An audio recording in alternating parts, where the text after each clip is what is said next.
우리가 평상시에는 참 점잖은 사람도 운전대만 잡으면 얌전치 않은 사람이 많습니다. 그래서 운전을 해보면 그 사람의 성격을 알 수 있다. 고스를 쳐봐야, 눈놀이를 해봐야 그 사람 성격을 알고 운동을 같이 해보면 안다. 그렇게 말을 합니다. 근데 우리가 일상적으로 우리가 이제 차를 타고 가다 보면 가족이 함께 가는 경우가 생기는데 운전대를 잡은 사람은 늘 부담스러운 사람입니다. 왜? 길을 잘 가다가도 한번 잘못 들면 모든 사람이 자꾸 시선을 향하는 것처럼 눈총을 자꾸 받으니까 안 맞은 것보다 못하죠. 이제 아빠가 운전하고 가는데 가족들이 탔다가 여보 휴게소에 한번 쉬면 어때? 아니야 조금만 가면 또 쉬는 데가 있으니까 그냥 갑시다. 얼마나 걸려요? 10분이면 나와요. 근데 10분이 가도 휴게소가 안 나와요? 20분이 가도 안 나와? 그러니까 아니 내가 휴게소에 그때 가자고 했잖아. 근데 지금 안 나오잖아. 내가 휴게소로 옮겼어? 안 나오는 걸 어떡해? 뒤에서 아이가 말합니다. 아빠 목말라. 그러니까 당신은 우리를 다 목말라 죽일 작정이구만. 이때 이 아빠 운전자는 모세와 같은 역할을 하게 됩니다. 오늘 이 본문에 보면은 이렇게 광야를 가는데 광야길에 물이 없습니다. 다른 것은 몰라도 물이 없으면 심각합니다. 광야는 어떻습니까? 뜨겁고 먹을 것도 없고 그늘이 없는 거죠. 이런 상황에 가는데 물조차 없으면 참 어렵습니다. 그런데 이 광야의 여정이 어떻습니까? 장정만 가는 게 아니고 어린아이도 있고 엄마도 있고 짐승도 있고 어린아이들이 있어요. 그래서 이 가정을 이루게 되면은 어른은 자녀가 있을 때 매우 민감해지고 또 부모를 모시고 있으면 더욱더 죄송하고 참 안절부절해지게 됩니다. 이런 상황이 되다 보니까 정말 어려운 상황에서 백성들이 물이 없다고 하소연하고 목마르다고 애타는 것은 당연한 일입니다. 바로 이것을 1절에서 이렇게 표현하고 있습니다. 같이 읽어볼까요? 이스라엘 자손의 온 회중이 여호와의 명령대로 신광야에서 떠나 그 노정대로 행하여 니비딤의 장막을 쳤다. 이렇게 말씀했어요. 자, 여호와의 명령대로 갔습니다. 길을 잘못 든 게 아닙니다. 모세가 하나님의 말씀을 무시하고 자기 뜻대로 갑시다. 여기다가 이 장막을 칩시다. 이렇게 말한 게 아닙니다. 그런데 그 다음 말이 무엇입니까? 백성이 마시는 물이 없다라는 것입니다. 하나님 말씀대로 왔는데 물이 없는 겁니다. 순종했는데 어려움이 있습니다. 내가 기도했는데 문제가 생겼습니다. 믿었는데 길이 막혔습니다. 성실하게 살았는데 손해를 봅니다. 교회를 열심히 섬겼는데 병이 찾아옵니다. 자녀를 위해 평생 기도했는데 그 자녀 때문에 눈물을 흘립니다. 여러분, 우리가 신앙생활 하면서 가장 힘든 순간은 고난 그 자체보다도 이런 순간일지도 모릅니다. 하나님, 제가 주님 말씀대로 살려고 발버둥 치면서 온 거 아시지 않습니까? 그런데 왜 이런 일이 생기는 것입니까? 오늘 말씀 우리에게 아주 중요한 사실을 말해줍니다. 하나님의 인도하심 가운데 있어도 니비딤을 만날 수 있다 하는 겁니다. 하나님께 순종하는 길에도 물 없는 날이 있습니다. 그러므로 순종하는 또 하나님을 사랑하는 여러분, 지금 여러분의 삶에 물이 없다고 하나님이 원하신 길을 내가 잘못 갔다고 생각만 할 필요는 없습니다. 길을 바르게 갔음에도 불구하고 이런 일은 반드시 생길 수도 있습니다. 고난이 있다고 하나님이 나를 버린 게 아닙니다. 오늘 꼭 기억하면 좋을 것은 목마르다고 하는 이 사실이 하나님이 계시지 않는 부재를 증명하지는 않습니다. 한번 따라해 볼까요? 목마름이 하나님의 부재를 증명하지 않습니다. 그런데 이스라엘 백성은 목마름을 잘못 해석했습니다. 2절에서 백성이 모세와 다툽니다. 시작. 우리에게 물을 주어 마시게 하라. 여기에서 다투다고 하는 이 말은 히브리어 니브인데 단순히 불편함을 토로하는 그런 정도의 말이 아닙니다. 이것은 논쟁하고 시비하고 책임을 추궁하는 의미를 담고 있습니다.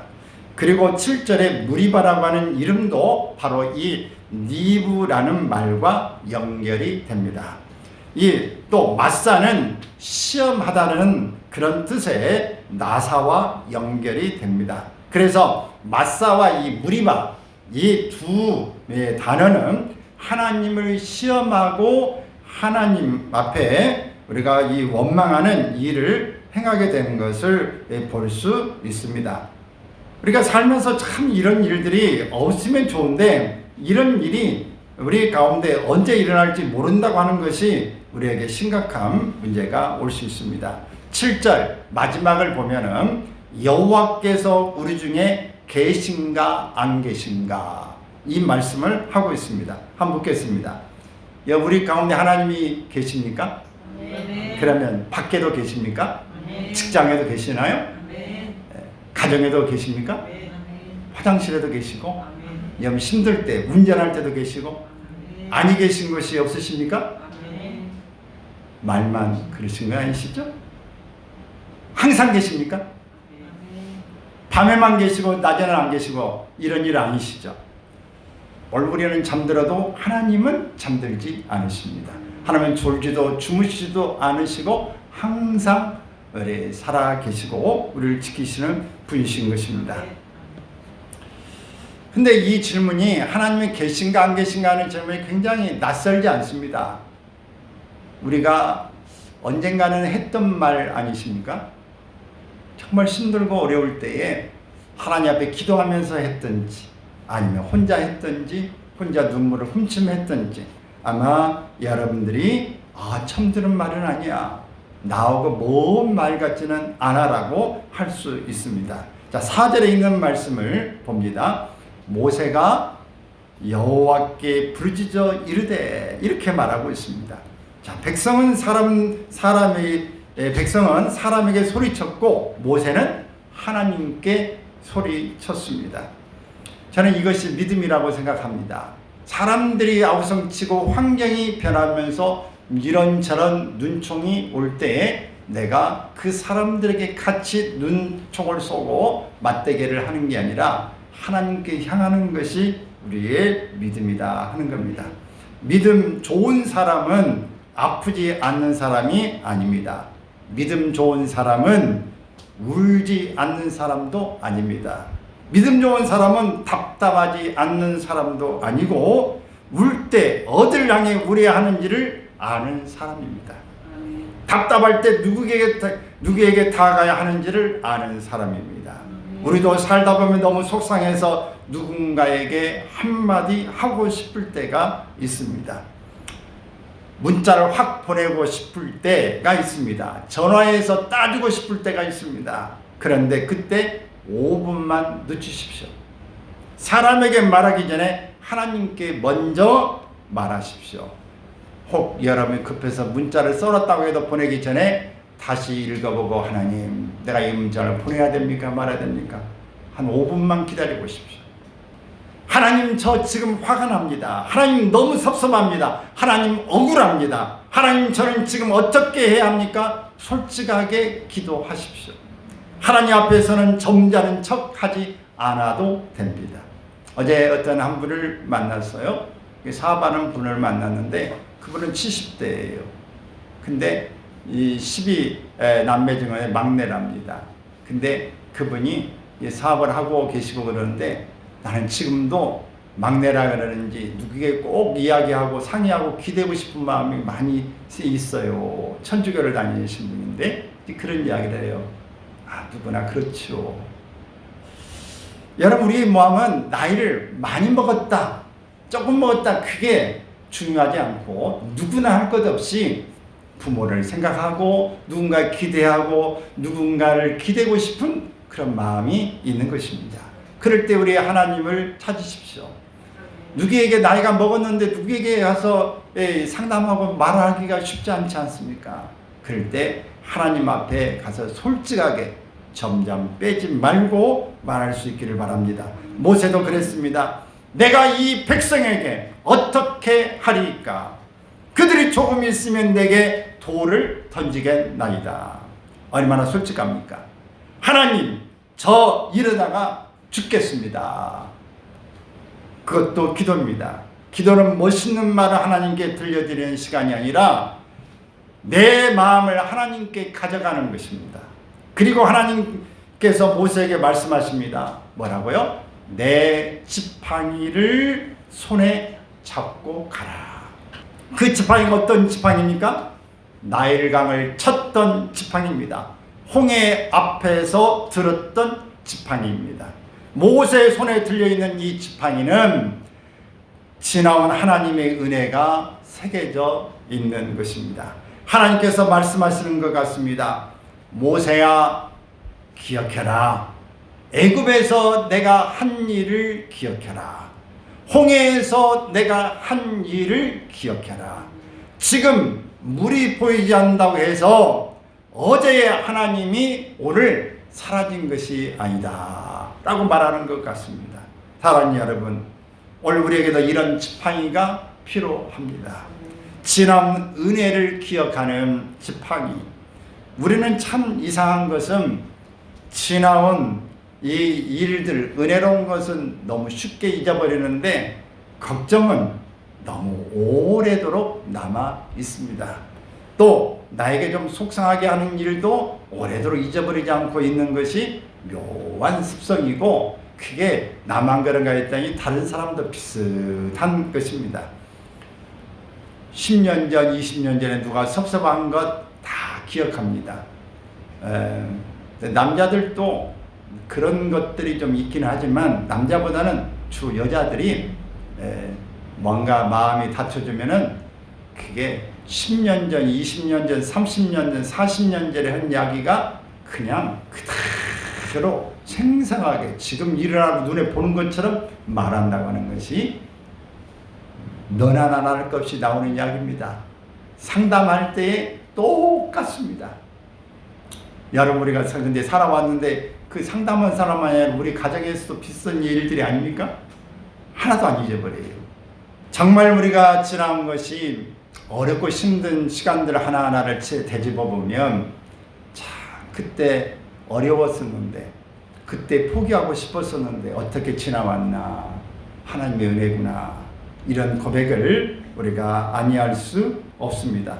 여러분, 오늘 우리가 물통이 비었을 때 어제의 지팡이를 꼭 잡으시기를 바랍니다.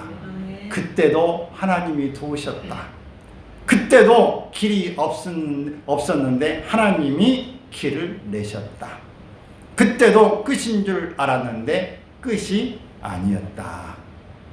여기서 한 사람의 이야기를 나누고 싶은데, 1967년 미국의 17살 소녀 조니 에릭슨 타다라고 하는 사람이 있었어요. 근데 친구들과 물놀이를 하다가 물이 얕은데 물에 다이빙을 하다가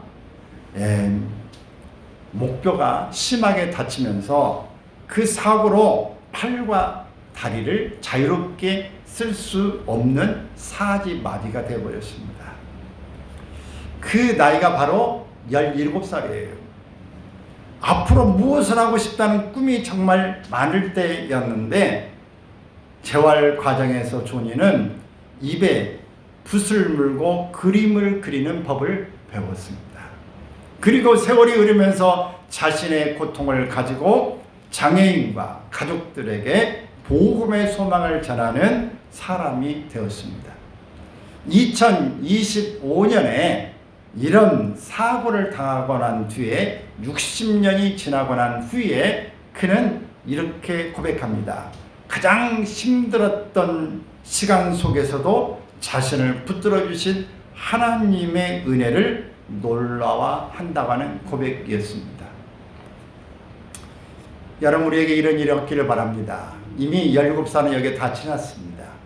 그런데 우리에게 이런 일이 있었다면 우리는 어떻게 살았을까? 이런 삶을 살 수 있었을까? 우리가 한번 질문해 볼 필요는 있습니다. 그녀의 사고가 좋았다는 이야기가 아닙니다. 사지마비가 축복이라는 말도 아닙니다. 아픈 것은 아픈 것입니다. 광야는 광야입니다. 물이 없는 것은 물이 없는 것입니다. 그러나 조니의 간증이 우리에게 들려주는 것은 물이 없었던 그 자리에도 하나님은 계셨다는 사실입니다. 상황이 원하는 대로 바뀌지 않았어도 하나님은 떠나지 않으셨다고 하는 이 명확한 사실입니다. 저는 이 이야기를 들으면서 하나님께서 우리가 기도하는 일들이 많죠. 하나님, 이 문제만 해결해 주십시오. 이 병만 고쳐 주십시오. 우리 아이만 바로 세워 주십시오. 이렇게 우리는 기도 물론 해야 합니다. 그러나 그 기도가 응답되지 않는다고 할지라도 하나님은 우리의 필요를 알고 계시는 것입니다. 그런데 어떤 때는 하나님께서 문제가 사라지는 것보다 더 큰 은혜를 주시기도 합니다.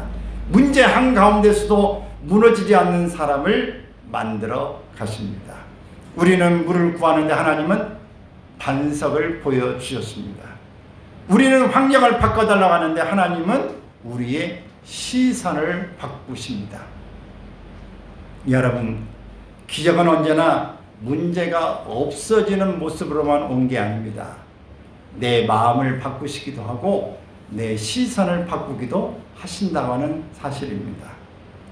우리는 어려운 가운데 그 고생 실컷 했으면서 오면서 어떤 사람은 정말 내가 여기 오기 잘했다, 고생하기를 잘했다, 그렇게 고백한 사람이 있어요. 왜 그럴까요? 이 속에서 힘든 사람들을 내가 볼 수 있어서, 이런 어렵게 사는 사람이 있구나 하는 사실을 깨달을 수 있어서 너무 좋았다. 나는 이런 세계가 있는 줄 몰랐다 라고 하는 것입니다.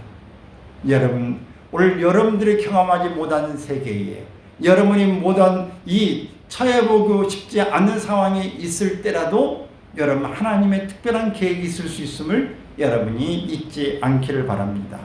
답을 모르는데도 우리가 예배드릴 수 있는 것이 기적입니다. 갑갑하고 문제가 여전히 남아있음에도 하나님 앞에 기도한다는 것이 기적입니다. 사랑하는 여러분, 오늘 여러분에게도 그런 믿음이 있을 수 얼마든지 있습니다. 해결되지 않는 문제가 있을 수 있고 응답되지 않는 문제가 있을 수도 있습니다.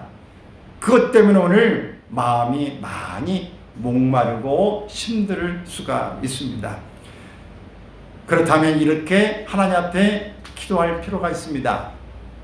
주님, 같이 읽어볼까요? 물을 주십시오. 그러나 물이 보이지 않을 때 반석을 놓치지 않게 해 주십시오. 물은 어디서 나왔습니까? 반석을 쳤을 때 나왔습니다. 여러분, 물을 구했지만 반석을 보여줄 수 있다고 하는 사실이에요. 이제 오늘 본문에서 가장 놀라운 장면 6절을 보겠습니다. 6절 읽습니다. 내가 호렙산에 있는 그 반석이 거기서 내 앞에 서리니 너는 그 반석을 치라. 거기서라는 말이 참 우리에게 좋아 보입니다. 하나님께서 말씀하시기를 내가 거기 서겠다. 어디입니까? 물이 없는 곳입니다. 사람들이 원망하는 곳입니다. 모세가 두려워하는 곳입니다. 믿음이 흔들리는 곳입니다. 바로 거기에 하나님께서 서 있겠다고 말씀합니다. 오늘 우리 현장에서 두렵고 떨리고 암담하게 어떻게 해야 될지 모르는 그 순간에 그 자리에 하나님이 서 있겠다고 말씀하고 계시는 것입니다. 여러분, 하나님이 어디 계시냐고 질문할 때 오늘 이 말씀을 기억하십시오. 내가 서 있는 자리, 내 상황 가운데 하나님이 서 계십니다. 출애굽기 17장의 복음은 그것보다도 더 깊습니다. 물이 없는 곳에도 하나님이 계시고, 눈물이 있는 곳에도 하나님이 계시고, 응답이 늦어지는 곳에도 하나님이 계십니다. 병원 대기실에도 하나님이 계시고, 장례식장에도 하나님이 계십니다. 자녀 때문에 잠 못 이루는 새벽에도 하나님이 계시고, 아무에게도 말하지 못하고 혼자 우는 그 밤에도 하나님이 계십니다. 어제 사모님이 저에게 어떤 한 학생을 좀 기도해 달라고, 그 부모가 너무 힘들어한다고 그래서 백성을 놓고 하나님 앞에 기도하면서 글을 써서 보내주었습니다. 늘 저는 글을 쓸 때마다 그 이름 이렇게 보내주는데 나이만 보내줍니다. 아무것도 모르는 거예요. 그럴 때 하나님 앞에 기도합니다. 하나님, 제가 이거 써야 될까요? 말아야 될까요? 제가 아무것도 모르는데 하나님이 영감을 주시지 않으면 제가 한 문장도 쓸 수가 없습니다. 제가 어떻게 알겠어요? 보지도 못하고 듣지도 못하고 그저 나이였고 이름만 주는데 어떻게 알겠습니까? 그 기도할 때 하나님이 써라 라고 감동 주시면 하나님이 그러면 함께 주십시오라고 그냥 이렇게 타이핑을 합니다. 그래서 이제 보내줬는데 그 엄마가 너무 감사하다고, 어떻게 이렇게 잘 이렇게 속속이 아는지 모르겠다고. 제가 아는 게 하나님이 아십니다. 저는 여기 와서 상담하고 할 때마다 기도할 때 그 어떤 분은 노래방에서 일하고 할 때 18번지를 어떤 데는 제가 실도 불러줍니다. 그러면 깜짝 놀래가지고 어떻게 알았지? 내가 18번지인데 그거. 그게 알기도 하고 또 그 사람들이 어떤 데는 그 잘 쓰는 욕도 어떤 데는 합니다. 그러면 저도 욕을 같이 또 해도 그러면 깜짝 놀래가지고 웃기도 하고 그러는데 어떻게 알아? 제가 말합니다. 제가 알고 이걸 자랑하기 위한 게 아니고 하나님이 당신을 알고 있다는 증거입니다. 하나님이 당신의 속을, 당신의 지나온 것들을 다 알고 있다는 것이고 하나님이 지금 이 자리에서 하나님이 살아계심을 말씀하고 있는 것입니다. 그런 이야기를 해줍니다. 주님께서 말씀하십니다. 내가 여기 서 있다. 여기 있다고 말씀하시는 것입니다. 우리는 반석을 바라보지만 사실은 그보다 먼저 반석 위에 서 계신 하나님께서 나를 바라보고 계시는 것입니다.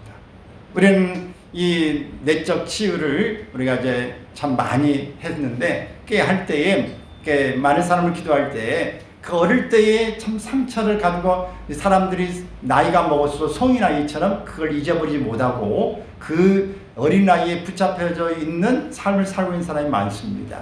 그럴 때에 기도하는 가운데 오늘 그 몇 살로 돌아가서 그때의 모습으로 가고 자기 모습이 그 나이로 돌아가서 그 상황에 어려웠을 때를 딱 들어가게 되면은 그 당시에 지금 울고 있는 자신의 모습, 슬퍼하고 있는 처절한 모습을 보게 되는데 가만히 보세요. 누가 보이십니까? 그럴 때 대부분의 사람들이 다 주님을 봅니다. 지금 빛이 보여요. 빛을 본 사람도 있고 주님을 본 사람들이 있어요. 그럴 때 많은 사람이 유한을 얻고 힘을 얻습니다. 내가 그때도 내가 혼자가 아니었구나. 그때도 그 자리에 누가 계셨다? 주님이 계셨구나 라고 깨닫게 되어집니다. 여러분, 우리는 몰라요. 지나온 순간에 지나가 버렸습니다. 그리고 지금 생각해도 그때 왜 그랬을까? 그때가 슬펐다고 말하지만 그때에도 누가 계셨다? 주님이 계셨습니다. 여러분, 우리가 힘들고 어려워서 어떤 데는 마지막 세상을 고별하고 싶을 때에도 누가 계셨다? 하나님이 함께 계셨습니다. 그러면서 오늘 여러분이 이겨내고 오늘 이곳에 올 수 있도록 여기까지 에베네스의 하나님 여호와 이레로 임마누엘로 축복해 주셨다는 사실인 것입니다. 나는 내가 목마른 것을 안다. 나는 내가 힘든 것을 안다. 나는 내가 무서워하는 것을 안다. 내가 여기까지 견디며 온 것을 안다. 나는 나를 버리지 않았다 하는 것이 하나님께서 우리에게 주시는 메시지입니다. 모세가 반석을 칩니다. 그러자 반석에서 물이 나옵니다. 여기에는 참 놀라운 은혜의 그림이 있습니다. 백성이 하나님을 시험했습니다. 백성이 원망했습니다. 백성이 잘못했습니다. 그런데 하나님은 명령을 따라 지팡이가 백성을 내려치는 것이 아니라 지팡이가 바로 반석을 내려침으로써 물이 콸콸 흘러나오게 된 것입니다. 신약에서 사도 바울은 고린도전서 10장 4절에서 이렇게 이 반석을 해석합니다. 시작. 그 반석은 곧 그리스도시라. 누구라고요? 그리스도. 뭐가요? 반석이. 그러면 이 모세가 반석을 침으로 물이 나왔다는 얘기는 무슨 이야기입니까? 우리에게 목마르고 힘들고 지금 상태 죽어가고 있는 상황에서 반석 되신 예수 그리스도께서 죽어주심으로, 십자가에 죽어주심으로, 피를 쏟으심으로 콸콸콸 그 피가 흘러서 오늘 우리를 마시게 함으로 살려내셨다고 하는 것입니다. 아멘. 우리를 마땅히 원망하고 불평하고 우리가 마땅히 죽어야 될 것을 우리를 치시지 않고 대신 주님을 치셨다는 사실인 것입니다. 그래서 그 피가 바로 우리의 증거가 된 것입니다. 아멘. 오늘 이 물이 우리를 살린 것처럼 피가 우리를 살고 있는 것입니다. 아멘. 하나님 여러분, 오늘 우리가 하나님 앞에 감사할 것은, 우리가 하나님 앞에 더욱더 다가갈 수 있는 일은 바로 주님께서 우리에게 행하신 일 때문인 것입니다. 아멘. 찬송가 413장 내 평생에 가는 길의 작사자로 알려진 호레이쇼 스태포드의 이야기입니다. 1873년 스태포드의 아내 안나와 4명의 딸이 유럽으로 가는 배에 탔습니다. 스태포드는 업무 때문에 함께 떠나지 못하고 나중에 합류하기로 합니다. 그런데 대서양을 건너던 배가 다른 선박과 충돌했고 이로 인해서 침몰해버리고 맙니다. 아내 안나는 무사히 구조되었지만 그러나 4딸은 모두 물속에 죽음을 당하고 말았습니다. 안나는 육지에 도착한 뒤 남편에게 전보를 보냅니다. 자신만 살아남았다는 소식입니다. 스태포드는 아내를 만나기 위해 배를 타고 대서양을 건넜습니다. 미국의 도서관에 보존된 스태포드 가족 자료에는 그가 딸들이 숨진 바다를 지나며 보였던 신앙의 고백과 이후에 그가 쓴 찬송 It is well with my soul, 나의 영혼 평안해 라고 하는 것입니다. 자필 원고로 남아 있습니다. 내 평생에 가는 길 순탄할지, 우리가 그것이 어려움을 당할지 아무도 알 수 없습니다. 그런데 이 스태포드는 뭐라고 이야기했어요? 내 영혼 평안해, 내 영혼, 내 영혼 평안해,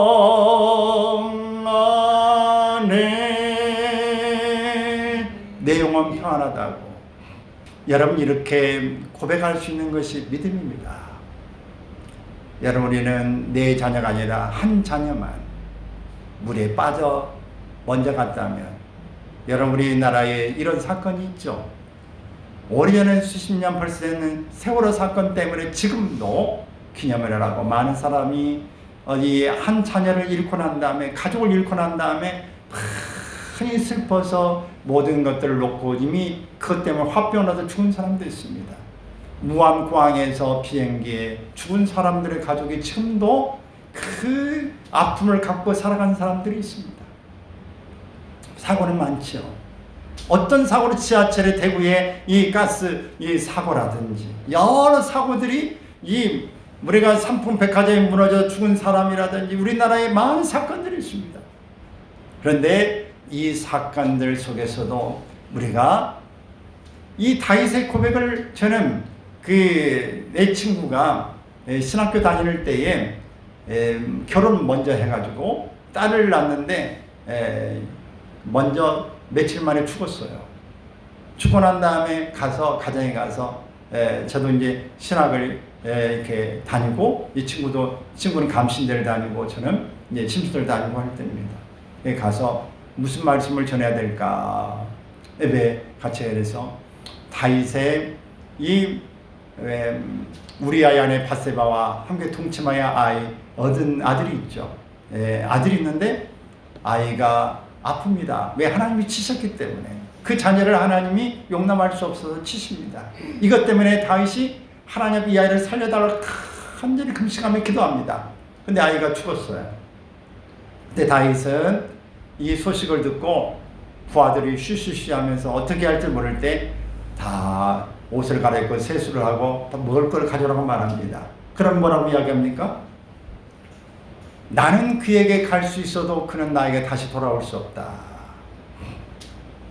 여러분, 이미 죽은 자에게는 있어서 우리는 갈 수 있지만 살아올 수는 없는 것입니다. 그러므로 내가 갈 일들에 잘 살다가 가서 만난다는 소망을 품고 우리가 감사할 수 있기를 바랍니다. 이렇지 않고는 평안함이 있을 수가 없는 것입니다.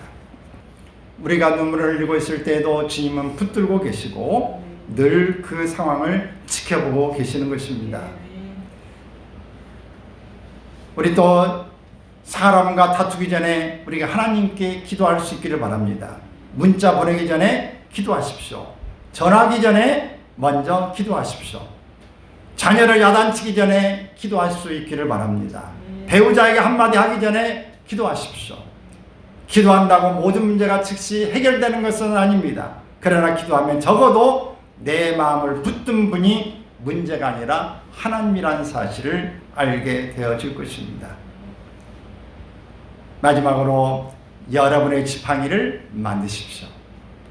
하나님께서 지금까지 베풀어 주신 은혜를 기록해 보십시오. 특별히 우리 세월을 이제 많이 살아왔다고 생각하는 사람일수록 우리는 자녀들에게 돈만 남겨주는 게 아니라 좋은 믿음의 유산을 남겨줘야 되겠다는 생각을 가지시기를 바랍니다. 내가 어렸을 때 이런 일이 있었는데 하나님이 우리를 도우셨다. 아버지가 사업 때문에 정말 힘들었을 때 하나님이 이런 사람을 보내주셨다. 엄마가 병원에 입원했을 때 온 교회가 기도했고 하나님께서 이렇게 붙드셨다. 우리 집에도 홍해가 있었고 니비딤이 있었는데 하나님이 여기까지 데려오셨다. 그 이야기가 자녀들에게 들려질 때 살아있는 교육, 믿음의 교육의 현장이 되어질 것입니다. 이것이 믿음의 유산입니다. 언젠가 우리 자녀들이 자기 인생의 니비딤을 만났을 때 부모의 그 간증이 지팡이가 될 것입니다. 우리는 끝으로 반석이신 예수님을 바라볼 수 있기를 바랍니다. 우리 찬송가에 보면은 만세 반석 열리니 내가 들어갑니다. 물과 피를 이제 창에 이 찌르시며 쓰이신 것을 그것이 내게 효험되어서 증언되어서 주 앞에 갑니다 라고 하는 찬양이 있습니다. 근데 거기에 만세 반석 열시인 내가 들어갑니다. 거기에 여러분 반석 위에 숨으시기를 바랍니다. 주님 안에 숨으시기를 바랍니다. 십자가 그늘 밑에 나 쉬기를 원하네. 이 고백이 여러분 속에 일어나기를 주의 이름으로 축원합니다. 목마름이 하나님의 부재를 증명하지 않습니다. 반석은 이미 거기에 계시고 우리와 함께 하시고 여기에 계심을 믿으시기를 주의 이름으로 축원합니다.